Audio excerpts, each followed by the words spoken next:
ఈరోజు మధ్యాహ్నమే లంచ్లోకి డిన్నర్లోకి రెండింటికి ఉంటుందనేసి కొయిటాకు కర్రీ చేస్తున్నానండి. ఇది ఎవరికైనా రెసిపీ తెలిసే కామెంట్ చేయండి. ఏం లేదండి, నీట్గా వాష్ చేసుకోవాలి ఇక్కడ. ఎందుకంటే ఆకుకూరలు ఎందుకో ఎంత నీట్గా కడిగి వండినా కూడా మట్టి వాసన వస్తుంటాయి. నాకు అసలు ఇక్కడైతే పాలకూర అసలు నచ్చలేదు.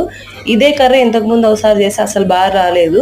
అప్పుడు ఈ తోటకూర ముదిరిపోయిన ఏమో తెచ్చుకున్నాము. ఈసారి కొంచెం లేతగా ఉంటే తీసుకొచ్చినాను. అంత చిన్న కట్టనే 20 రూపీస్ అక్కడ. ఏం లేదండి, కర్రీ ఎలా చేయాలంటే ఆనియన్స్ బాగా వేగిన తర్వాత ఆయిల్లో అల్లం వెల్లుల్లి పేస్ట్, పచ్చిమిర్చి అన్నీ వేసి మగ్గిన తర్వాత టొమాటో వేసానండి.